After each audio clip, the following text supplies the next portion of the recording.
Rawls law of partial pressure और Dalton's law of partial pressure ये हो गया था, उस पर न्यूमेरिकल चार्ट बनाने दिया गया था। लाइए तो क्वेश्चन,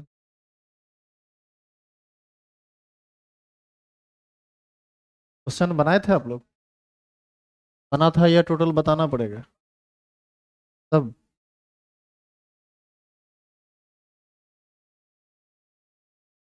कौन सा क्वेश्चन बताना बताइए। चारों? चारों?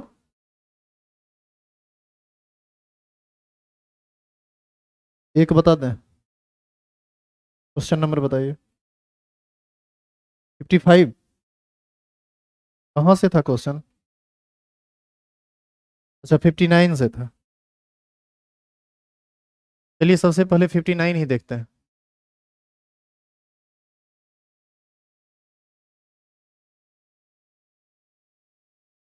क्वेश्चन कहता है कि एक विलियन में बेंजीन तथा टॉल्वीन के अणुओं की संख्या समान है। थोड़ा ध्यान से सुनिएगा।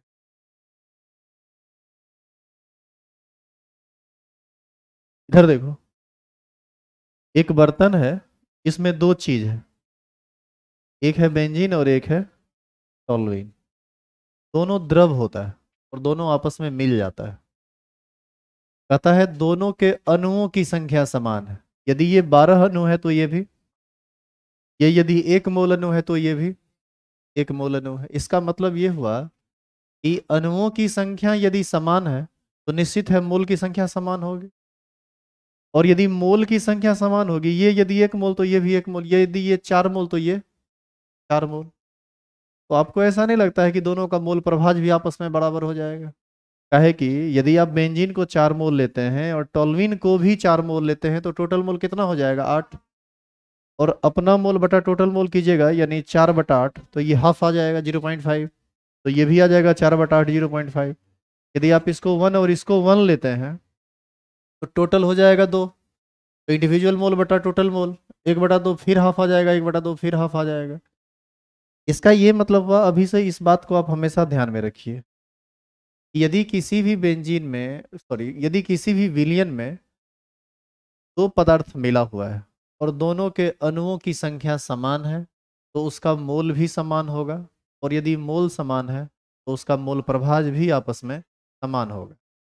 एक को आधा आधा भाग में बांटिएगा तभी ना बराबर होगा वो। एक को 0.5 कीजिएगा तभी ना बराबर मोल प्रभाज आएगा वो। इसका मतलब है कि ये लाइन, ये एक लाइन आपको दो चीज दे दिया। एक दे दिया बेंजीन का मोल प्रभाज और एक दे दिया टोल्यूइन का मोल प्रभाज। यानी पहला लाइन से एक बात स्पष्ट है, ये 59 नंबर क्वेश्चन है। मोल फ्रैक्शन ऑफ बेंजीन कितना? 0.5। और मोल फ्रैक्शन ऑफ टोल्यूइन कितना? ये भी 0.5 ही होगा, दोनों सेम होगा। आगे कहता है कि बेंजीन तथा टोल्यूइन का वाष्प दाब क्रमशः 95.1 तथा 28.4 mm ऑफ Hg है। देखिए दोनों का शुद्ध अवस्था में ना वाष्प दाब दिया है, यानी ये पी नॉट का मान दे दी। पी नॉट बेंजीन और पी नॉट टोल्यूइन। बेंजीन का दिया हुआ है कितना? 95.1। और टोल्यूइन का कितना दिया हुआ है? 28.4 mm ऑफ Hg है। रहने दीजिए, इसी में भी रहेगा, काम चल जाएगा। तो विलियन का कुल वाष्प दाब क्या होगा? विलियन का कुल वाष्प दाब क्या होगा? मतलब आपसे क्या पूछ रहा है? पीएस।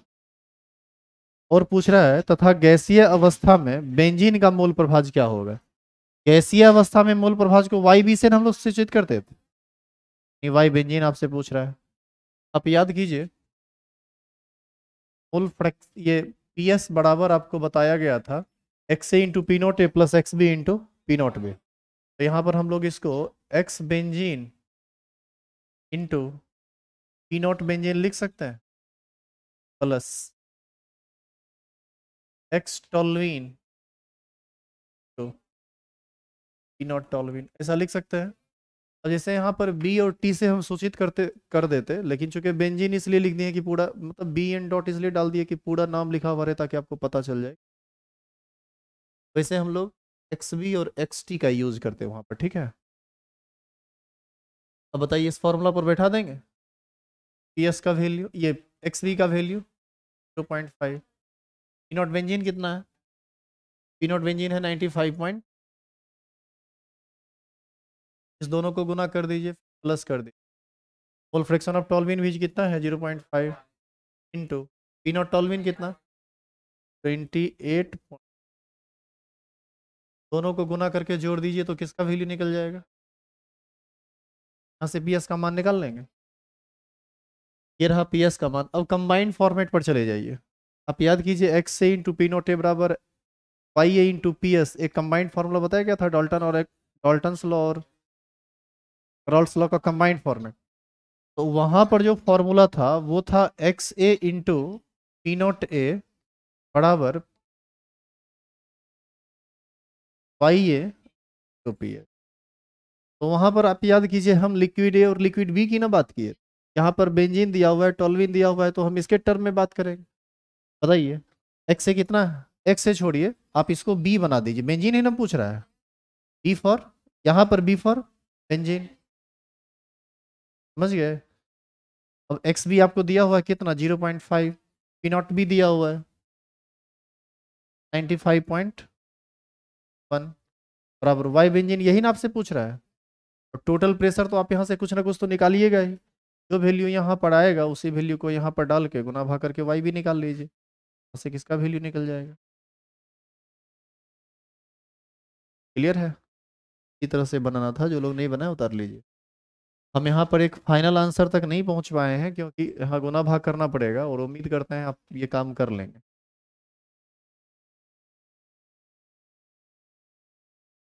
यहाँ पी एस का वैल्यू निकाल लीजिए, यहाँ पी एस का वैल्यू डाल के वाई बी का वैल्यू निकाल।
हटाओ इसे।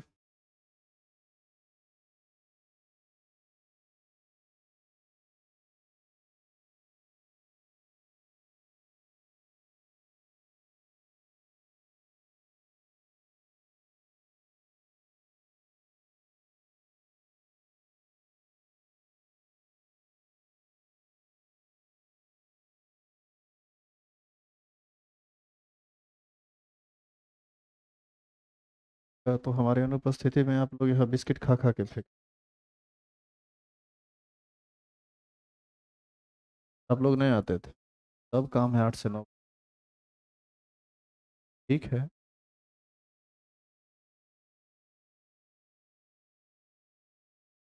अब देखिए ये जो क्वेश्चन नंबर 60 है, क्वेश्चन नंबर 60 बिल्कुल यही क्वेश्चन है, सिर्फ थोड़ा एक छोटा सा अंतर जो है उसको आप समझ लीजिए। यहाँ पर आपको मोल प्रभाज दिया, इस टर्म में थोड़ा इसको समझिए। यहाँ पर मोल प्रभाज दिया, मोल प्रभाज के बारे में आपसे कहा कि दोनों के अणुओं की संख्या समान है, तो आपने समझ गया कि मोल प्रभाज भी आपस में समान होगा। यहाँ क्या किया, एक लिया इथाइल एल्कोहल, एक लिया मिथाइल एल्कोहल, दोनों का भार दे दिया ग्राम में। बताइए दोनों का भार यदि ग्राम में दे दिया तो क्या आप मोल नहीं निकाल सकता है? कैसे? उसके मॉलिक्यूलर वेट से डिवाइड करके। लेकिन आप मॉलिक्यूलर वेट से डिवाइड तब ना करेंगे जब आपको फॉर्मूला पता हो। अब यहाँ पर जो लोग 11th में नहीं पढ़े हैं ऑर्गेनिक केमिस्ट्री, उनको खासा परेशानी होगी। मिटाएं क्या इसको? क्वेश्चन नंबर 60 कहता है एक विलियन में 60 ग्राम इथाइल अल्कोहल है। क्वेश्चन नंबर 60 है, 60 ग्राम है। देखिए, पहले आप दोनों के बारे में जानिए। इथाइल अल्कोहल कहते हैं C2H5OH को, और दूसरा क्या है?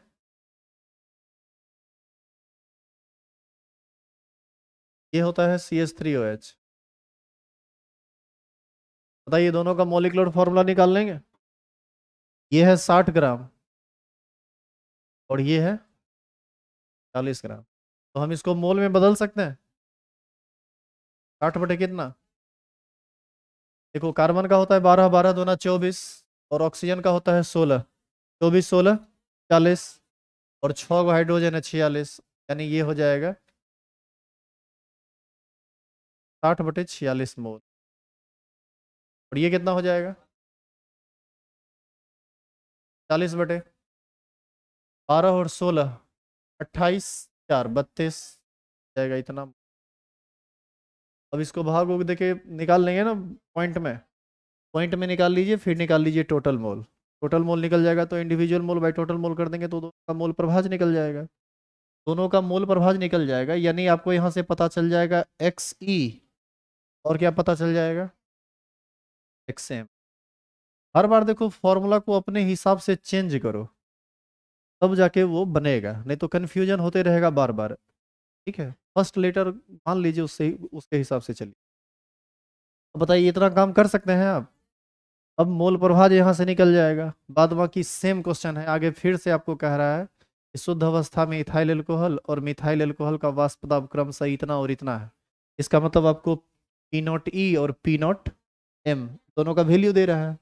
फिर वही आपसे पूछ रहा है कि PS का मान क्या होगा, यानी विलियन का वाष्प दाब क्या होगा, और पूछ रहा है कि गैस अवस्था में किसी एक का, इथाइल अल्कोहल का गैसीय अवस्था में मोल प्रभाज क्या होगा। एग्जैक्ट सेम है, पीछे जैसे काम किए हैं। नया काम बस इतने है इसमें कर, बस खाली डाटा को चेंज कर देंगे, क्वेश्चन बन जाएगा, दिक्कत नहीं होगी। तो हमारे ख्याल से इसको पूरा बताने की जरूरत हम तो नहीं समझते हैं, आप समझते हैं तो बताइए।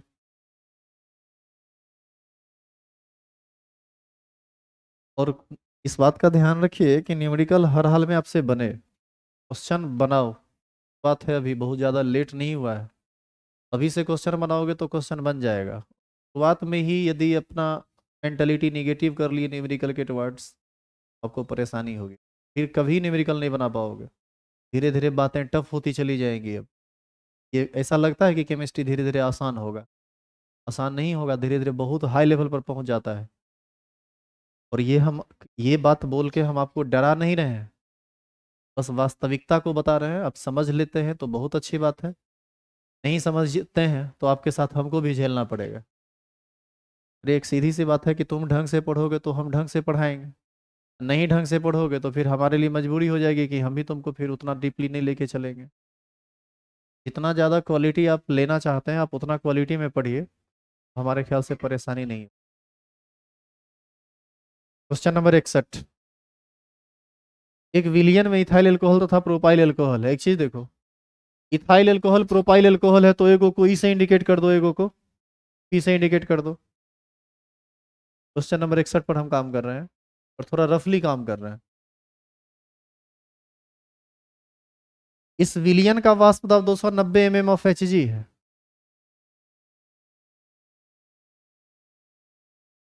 किसका वाष्प दाब दिया? यस का मान दे दिया कितना? 90।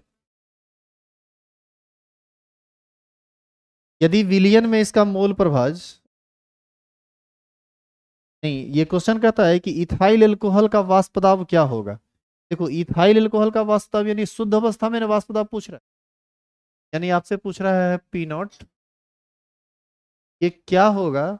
कहता है कि यदि इथाइल अल्कोहल का वाष्प दाब क्या होगा यदि विलियन में इसका मोल प्रभाज, यानी XC कितना है? 0.65। एक चीज बताओ, एक का मोल प्रभाज दे दिया तो दूसरे का तो ऑटोमेटिक पता चल गया, कितना? 1 माइनस 0.65। तो यहाँ से XP के जगह पर हम लोग लिख सकते हैं 1 माइनस 0.65। ये हो जाएगा 0.35। बोलिए।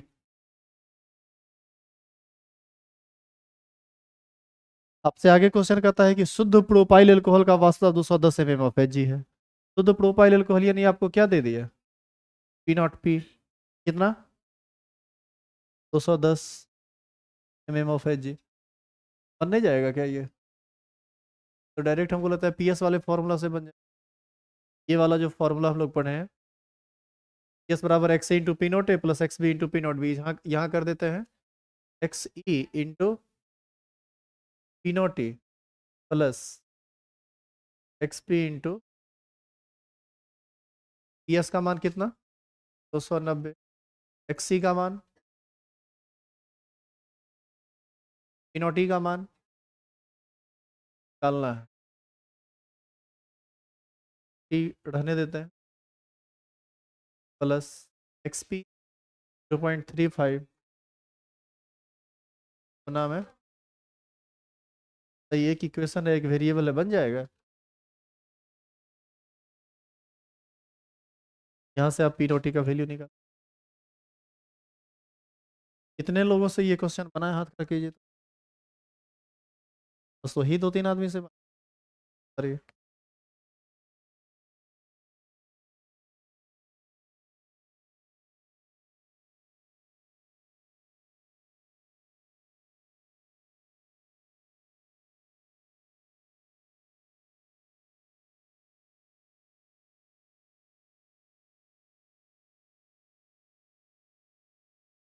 देखो, न्यूमेरिकल जो होता है ना, थ्योरी का आईना होता है। यदि तुमसे न्यूमेरिकल बन रहा है तो समझ लो कि तुम थ्योरी को देख पा रहे हो, समझ पा रहे हो। न्यूमेरिकल नहीं बन रहा है तो समझ लो तुम कुछ हो नहीं पढ़ा, फिर तुम्हारा पढ़ाई लिखाई बेकार है।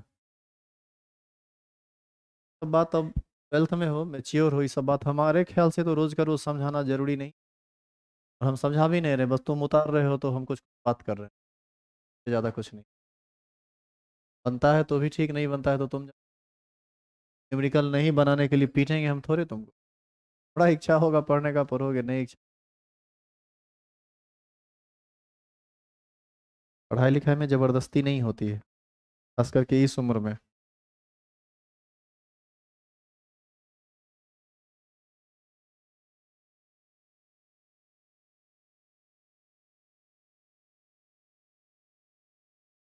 जल्दी से इसको उतारिए, व्हाट्सएप डिस्कस करके आगे का थ्योरी स्टार्ट करेंगे।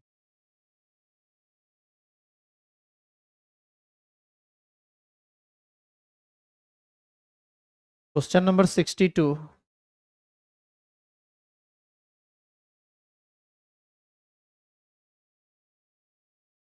क्वेश्चन नंबर 62 है, शुद्ध टोल्यूइन तथा शुद्ध बेंजीन का वाष्प दाब क्रमशः इतना और इतना है।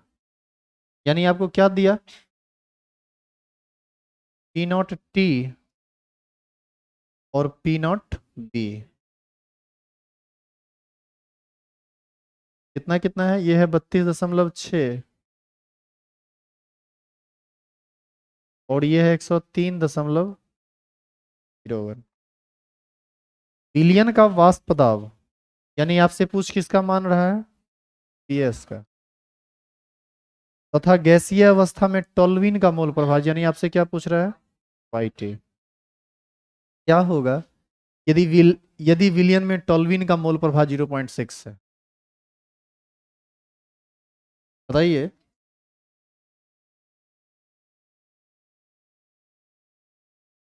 एक्स टी है 0.6, तो यहां से एक्स बी कितना हो जाएगा 0.4। 1 - 0.6 करेंगे तो 0.4 ही होगा ना। तो आपको ये सब वैल्यू दे दिया। बताइए, दोनों का मान इधर पी एस यदि निकालना है तो एक्स टी और एक्स बी दिया हुआ है, P naught T P naught B दिया हुआ है, बना लेंगे ये वाला फॉर्मूला से। और कौन सी निकालना है, वाई टी, कंबाइंड फॉर्मेट से निकलेगा। हमारे ख्याल से अब 3 क्वेश्चन बताने के बाद इसको बताने की जरूरत नहीं है। इतना करने के बाद भी नहीं बने तो आना छोड़ दीजिए, फिर आपका आना यहाँ बेकार है। कहीं और ज्वाइन, कहीं किसी और जगह ज्वाइन कर लीजिए, नहीं तो आप यहाँ ठगा हुआ महसूस कीजिएगा। इनका है ये।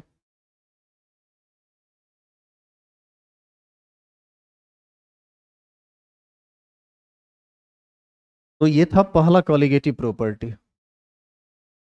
अब स्टार्ट होगा दूसरा कॉलिगेटिव प्रॉपर्टी जिसका नाम है क्वथनांक उन्नयन।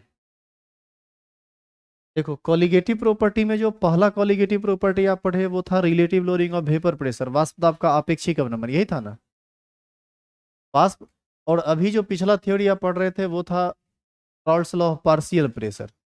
तो Raoult's law of partial pressure या Dalton's law of partial pressure actual में ये जो है ना कॉलिगेटिव प्रॉपर्टी से संबंधित नहीं है, और ये कॉलिगेटिव प्रॉपर्टी भी नहीं है। लेकिन कॉलिगेटिव प्रॉपर्टी में इसी के टाइप का ये थ्योरी है, इसलिए अलग से ये थ्योरी आपको पढ़ना पड़ा। बाकी ये कॉलिगेटिव प्रॉपर्टी नहीं है। कॉलिगेटिव प्रॉपर्टी जो पहला कॉलिगेटिव प्रॉपर्टी था वो तो हम कब का समाप्त कर चुके हैं। ठीक है यार, आँख हर बंद कर लिया है, नींद आ रही है लगता है। 2-4 दिन में सोने का आदत डाल दिया क्या रे?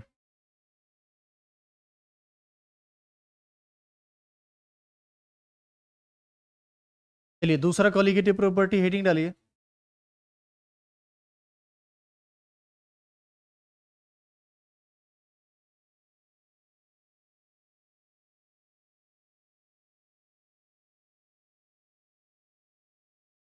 लिखेंगे तो बैटरी डेड हो रहा है। ठीक है तो क्वथनांक उन्नयन।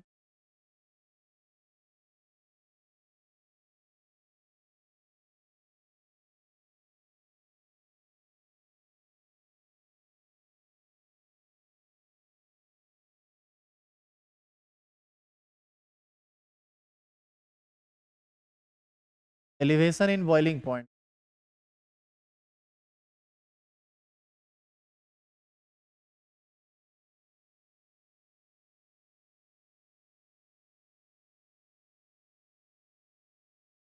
तो बोलते हैं डेल्टा टीबी।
हेडिंग डाल दिए।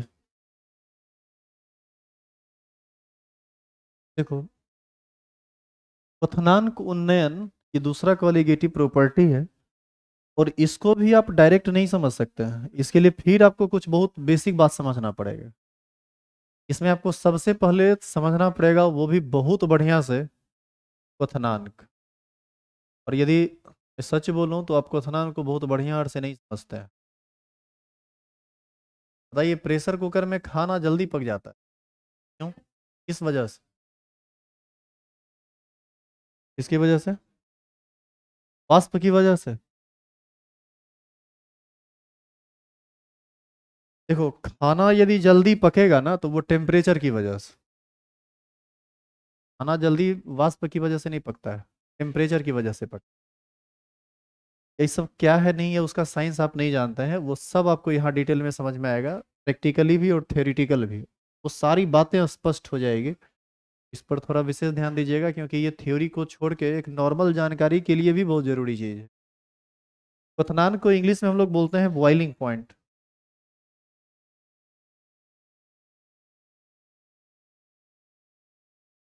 और इसको इंडिकेट किया जाता है बीपी से।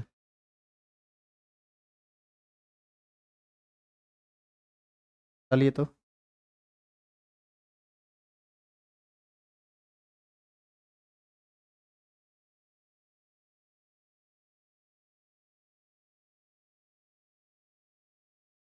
सबसे पहले हम लोग लिखेंगे इसकी परिभाषा। पता है इसकी परिभाषा क्या है? बोलिए। वह ताप जिस पर कोई द्रव उबलना प्रारंभ कर देता है उसी को हम लोग क्वथनांक कहते हैं। ये जो परिभाषा आप जान रहे हैं ये एकदम गलत नहीं है, ये ये एक सही परिभाषा है, लेकिन ये परिभाषा बच्चा वाला परिभाषा है। ये सब परिभाषा और सब काम चलने वाला नहीं है। ये सब परिभाषा तो आप पूछिएगा हमको लगता है 7वां 8वां वाला बुतरुक से वो बता देगा कि ये होता है। एक्चुअल में ये कुछ अलग चीज़ है। आइए थोड़ा इसको डीपली देखते हैं। सबसे पहले आप जानिए कि इतना प्रकार का जो आप लिक्विड देखते हैं ये सारा लिक्विड लिक्विड क्यों है, पहले आप इस बात को समझ। कुछ प्रैक्टिकल चीज आपको समझना पड़ेगा। जैसे देखो इधर, आज शायद ही हम आपको डिफिनीशन इसका लिखा पाए, आज अभी खाली समझाएंगे, खाली समझिए, खाली प्रैक्टिकली आप। हम जैसे एक गिलास पानी लेते हैं और इस गिलास का ये ऊपरी लेयर है पानी का, ग्लास में पानी का ये ऊपरी लेयर है। तो बताइए यहाँ पर पानी का जो मॉलिक्यूल होगा तो इधर से उधर उधर से इधर लगातार घूम रहा होगा, ऐसे तैसे घूम रहा है, और इसी के दौरान ये सरफेस को छोड़ता है तो वेपर में कन्वर्ट कर जाता है। तो यहाँ पर ग्लास इसको दबाए हुए है पानी को, यहाँ से पानी निकलेगा नहीं, पानी यहाँ से निकलेगा नहीं, इधर से निकलेगा नहीं, निकलेगा किधर से? ऊपर से। क्या ऊपर फ्री है पानी? सच पूछिए तो पानी ऊपर भी फ्री नहीं है। ऊपर यदि फ्री रहता ना तो ये पानी पानी नहीं होता, फिर ये गैस में कन्वर्ट कर जाता। एक्चुअल में इस सरफेस पर एक प्रेशर लग रहा है, और यदि ये प्रेशर ना लगे किसी भी द्रव पर तो कभी भी वो द्रव नहीं रहेगा। सारा का सारा द्रव किस में कन्वर्ट कर जाएगा? गैस में कन्वर्ट कर जाएगा, वेपर में कन्वर्ट कर जाएगा। तो यहाँ पर जो प्रेशर लग रहा है, या जैसे मान लीजिए एक बहुत बड़ा सा तालाब है और तालाब में पानी भरा हुआ है, यहाँ भी प्रेशर लग रहा है, ग्लास में पानी है वहाँ भी प्रेशर लग रहा है, बोतल में पानी है उसमें भी प्रेशर लग रहा है। बशर्ते कि बर्तन खुला हुआ हो, लगा हुआ रहेगा तो भी हर जगह कोई भी लिक्विड है उसके ऊपर एक प्रेशर लग रहा है, जिसको हम वायुमंडलीय दाब कहते हैं। क्या बोलते हैं? और ये वायुमंडलीय दाब कितना होता है पता है आपको? 1 ATM के बराबर होता है। हम सब पर एक दाब लग रहा है और ये दाब वायुमंडलीय दाब है। का वैल्यू कितना होता है? 1 ATM, यानी 760 mm ऑफ Hg। अब आपको लगता होगा कि सर हम तो फील नहीं करते हैं कि हम पर दाब लग रहा है। आप फील नहीं करते हैं क्योंकि आपका बॉडी हेविटेट हो गया है, इसलिए आपको फील नहीं हो रहा है। आप पर ग्रेविटेशनल फोर्स काम करता है, क्या ये आपको फील होता है? किसी ने फील होता है? फील तो होवे करता होगा। उछलता है तो उछलने रह जाता है क्या? एक्चुअल में होता क्या है कि हम लोग जिंदगी को जीते जीते इतना ना आदी हो जाते हैं इन चीज़ों का कि हमारे अंदर क्या हो रहा है, अगल बगल में क्या हो रहा है, ये सब का पता नहीं चलता है। जैसे मान लीजिए सांस ले रहे हैं, सांस ले रहे हैं तो हाँ ठीक है, तो है सांस ले रहे हैं। एक बार मान लीजिए कि सांस लेना बंद, जैसे कोरोना किसी को हो जाए, उसके बाद उसको लगता है कि ऐसा क्या हो गया शरीर के अंदर कि सांस जा ही नहीं रहा है। इस तरह की बातें होती है। हम एक्चुअल में कहना क्या चाह रहे हैं आप ये समझ, हम ये कहना चाह रहे हैं कि हम सब पर एक दाब लग रहा है, और इस बात को अभी ऐसे नॉर्मली नहीं समझ में आएगा। आपको ये समझ में तब आएगा जब एरोप्लेन में आपको बैठा दिया जाए और ऊपर ले जाके शीशा खोल दिया जाए। बस आपको अपने समझ में आ जाएगा कि आप बहुत अनकंफर्टेबल फील कर रहे हैं, आपको लगेगा कि गड़बड़ हो रहा है। या फिर किसी बड़े से ऊंचे माउंटेन पर आप चढ़िए, आप वहां जाइए, आपको फील होने लगेगा कि यहाँ कुछ समथिंग वेंट रॉन्ग, कुछ तो गलत है, तो उल्टा पुल्टा हो रहा है। आपको सांस लेने में नहीं होगा, लगेगा कि सर में चक्कर आ रहा है, हो सकता है कि नाक से ब्लडिंग हो जाए। ये सब वजह है। तो ये हम सब पर एक प्रेशर लग रहा है, और प्रेशर का वजह क्या है? गैस। गैस जहां भी रहेगा उसका कुछ ना कुछ प्रेशर होगा। वायु में भी गैस है तो उसका भी अपना कुछ ना कुछ दाब है, जिसको हम लोग क्या बोलते हैं? वायुमंडलीय दाब। और ये कितना होता है? 1 ATM होता है। अब देखो यहाँ पर एक दाब लग रहा है जो वायुमंडल के ऊपर से लग रहा है, मतलब वायुमंडल का दाब लग रहा है। और ये पानी भी एक दाब लगा रहा है, जिसको हम क्या बोलते हैं? वाष्प दाब। पानी जो वेपराइज हो रहा है उसी को ना वाष्प दाब कहते हैं।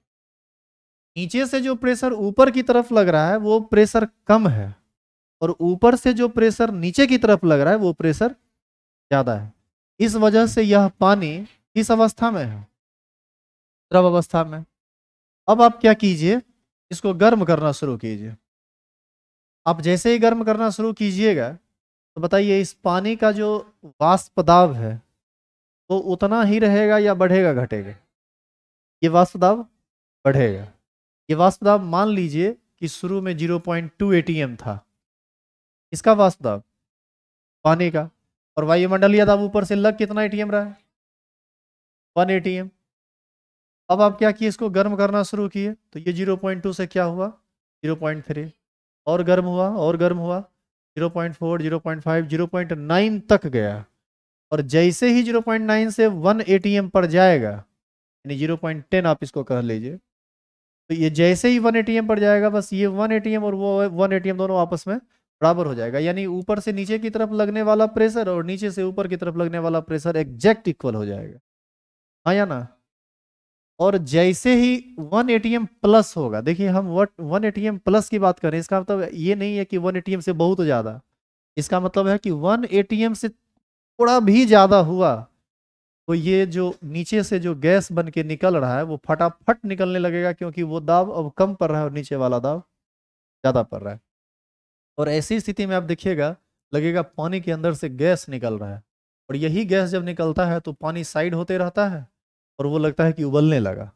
ऐसा आप फील करेंगे, लगेगा कि वो अंदर से लगातार वेपोराइजेशन चल रहा है और लग रहा है कि नीचे से कुछ निकल रहा है और पानी साइड हो रहा है। उसी प्रोसेस को हम लोग क्या बोलते हैं, उबलना। तो एक्चुअल में होता क्या है, बॉइलिंग पॉइंट पर किसी भी द्रव का जो अपना वाष्प दाब होता है ना, वह वायुमंडलीय दाब के बराबर हो जाता है।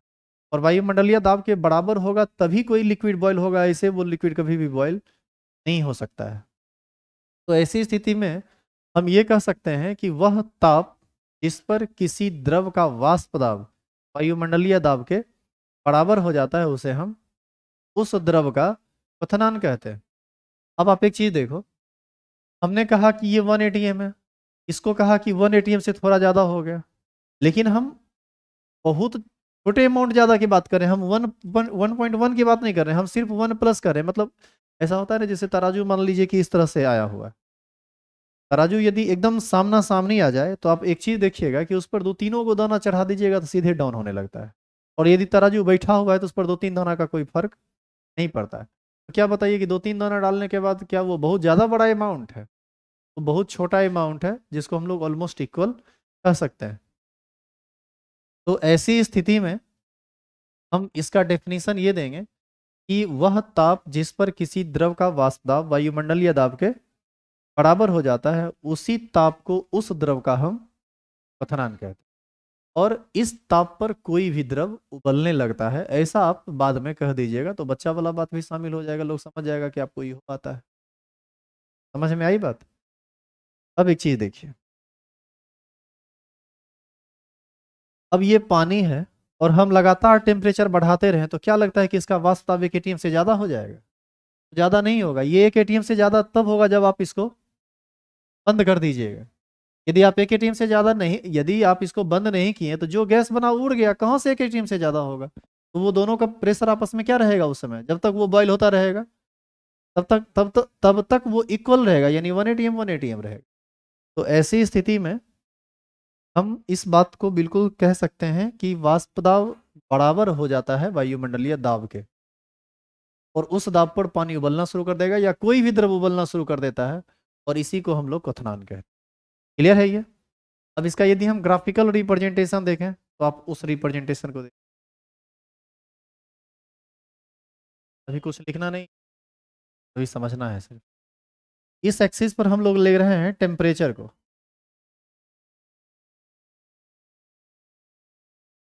और इस एक्सिस पर हम ले रहे हैं प्रेशर को, चाहे वो वेपर प्रेशर हो या एटमॉस्फेरिक प्रेशर हो जिसको आप वायुमंडलीय दाब कहते हैं। जो एक बात बताइए, हर एक टेम्परेचर पर किसी भी कोई भी द्रव हो उसका अपना कुछ ना कुछ वेपर प्रेशर होता है ना। तो मान लीजिए कि 0 टेम्परेचर पर कोई भी लिक्विड का वेपर प्रेशर इतना है, ये रहा,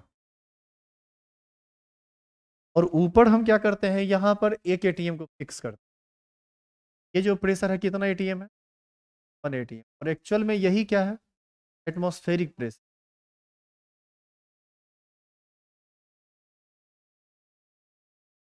एटमॉस्फेरिक प्रेशर को ही हम लोग हिंदी में क्या बोलेंगे? वायुमंडलीय दाब। एक चीज देखिए, कोई भी चीज गर्म होने के बाद, कोई किसी भी गैस को आप जब गर्म कीजिएगा तो उसका दाब बढ़ता है। लेकिन जरा बताइए कि पानी को जब आप गर्म कीजिएगा तो इसका वाष्प दाब बढ़ेगा। लेकिन पानी को गर्म करने से क्या वायुमंडलीय दाब पर कोई असर पड़ेगा? क्यों नहीं पड़ेगा?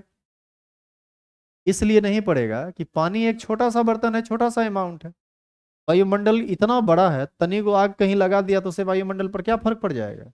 इसीलिए टेम्परेचर के बढ़ाने से वायुमंडलीय दाब पर तो कोई प्रभाव नहीं पड़ेगा, लेकिन पानी के वाष्प दाब पर प्रभाव पड़ेगा। इसीलिए आप देखिए कि हम जब एटमॉस्फेरिक प्रेशर लिए 1 एटीएम, टेम्परेचर बढ़ रहा है फिर भी ये वैल्यू कांस्टेंट है, ये वैल्यू ऊपर नीचे नहीं हो रहा है। इसका मतलब है कि वायुमंडलीय दाब टेम्परेचर पर निर्भर नहीं कर रहा है। और ये किस टेम्परेचर की हम बात कर रहे हैं?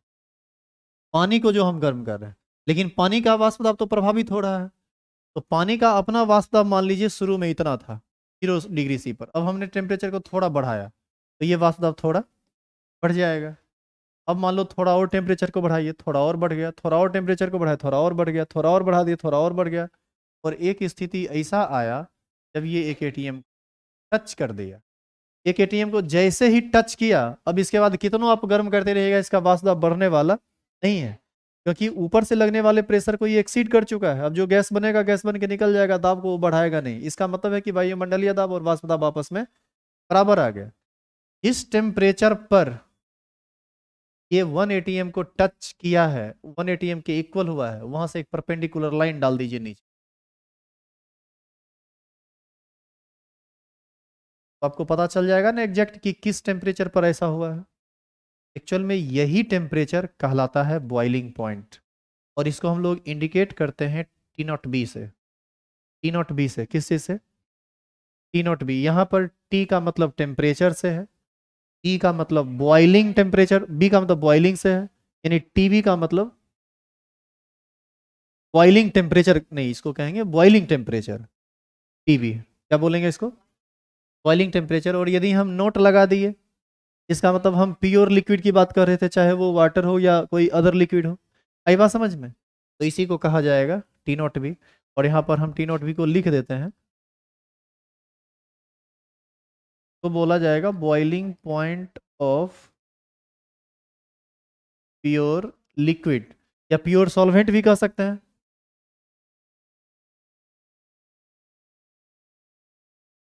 बताओ यहाँ तक समझ में आया? अगर आपको उतारिए तो बहुत परिभाषा लिखिए।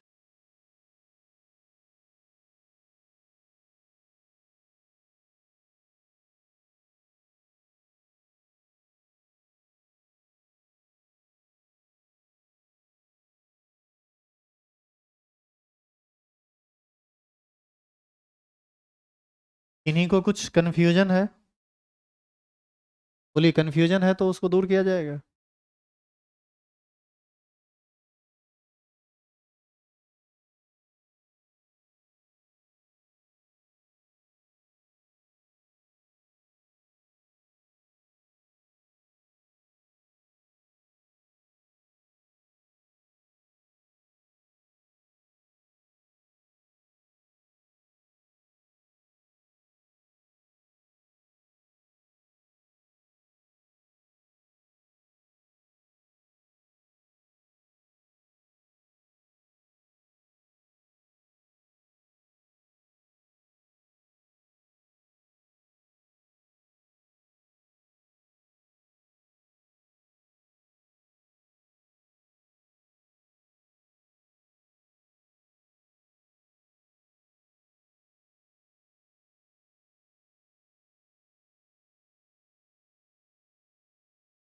तो देखो, जिसका आज का क्लास ये इतना छूट गया ना, पूरा का पूरा कथनन कुंदन उसका छूट गया, अब हो गया, बात खत्म, यहीं पर वो सिमट जाएगा।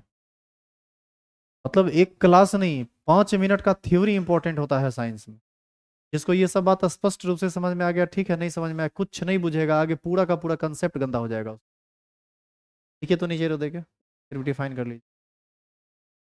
लिखेंगे वह तब, हाँ सुनिए इधर, पानी का बॉइलिंग पॉइंट कितना होता है? पानी का बॉइलिंग पॉइंट 80 डिग्री से होता है। तो कभी कभी झटकार मारता है क्या आपको?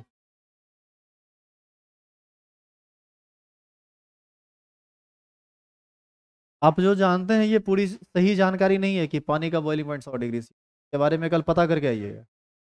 लिखिए तो, ये अधूरा बात है, ये पूरा बात नहीं है। पानी का बॉइलिंग पॉइंट 100 डिग्री से ऐसा थोड़े फिक्स है। 110 होगा, हम उसको 120 पर खोलाएंगे, मेरा मन। वो कैसे, वो क्या होता है, वो सब आपको नेक्स्ट क्लास में समझ में आएगा। आप जो ये रट लिए ना कि पानी का बॉइलिंग पॉइंट 100 डिग्री से होता है, ऐसा बोलना गलत है। और हम ये रिकॉर्डिंग में बोल रहे हैं, आप, तो हम बाद में पलटेंगे भी नहीं। और कल हम देखो साबित करेंगे इसको कि कैसे ये गलत। गलत नहीं, ये पूर्ण रूप से सही नहीं है। लिखे तो, लिखेंगे वह ताप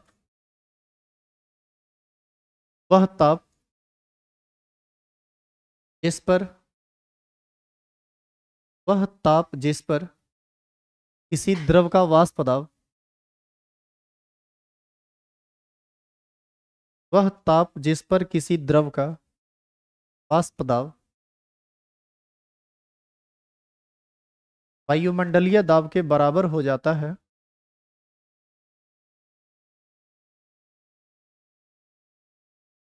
वायुमंडलीय दाब के बराबर हो जाता है से, से द्रव का क्वथनांक कहते से द्रव का से उस द्रव का क्वथनांक कहते।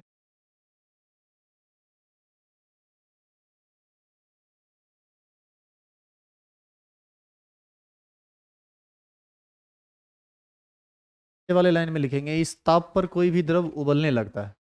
इस ताप पर, क्वथनांक पर लिखेंगे, इस ताप पर कोई भी द्रव, इस ताप पर कोई भी द्रव उबलने लगता है। इस ताप पर कोई भी द्रव उबलने लगता है। इधर देखिए फिर से, थोड़ा बस 1 मिनट और टाइम लगेगा। जब आप इस सुनिएगा, जब आप इस पानी को गर्म कर रहे होते हैं, सुनिएगा, तो सबसे पहले कौन लिक्विड, सॉरी, सबसे पहले लिक्विड का कौन सा पार्टिकल 100 डिग्री सी को हासिल करेगा? जो नीचे में होगा। यानी गैस का फॉर्मेशन ऊपर पर नहीं होगा, नीचे में होगा। और कोई चीज जब गैस बना, बुलबुला, तो यहां से ये निकलना चाहेगा, तो ये पानी को चीरता हुआ निकलता है। ये जब चीरता हुआ निकलता है तो ये कुछ इस तरह से होते रहता है लगातार। लगेगा कि यहाँ से निकल रहा है गैस और यहाँ से पानी निकल रहा है। तो जब भी ये बॉयल होते रहता है तो यही प्रोसेस रिपीट होता रहता है। एक्चुअल में वो सब इसलिए होता है क्योंकि सबसे पहले नीचे वाला द्रव ही गैस में कन्वर्ट करेगा। इसीलिए ये गैस ऐसा निकलता हुआ प्रतीत होता है, लग रहा है कि उबल रहा है, कुछ लगता है कि कुछ अंदर से निकल रहा है। और वो जो निकलता है वो तो आप देखते हैं वेपर निकल रहा होता है। तो इस पर हम डिटेल में बात करेंगे कल।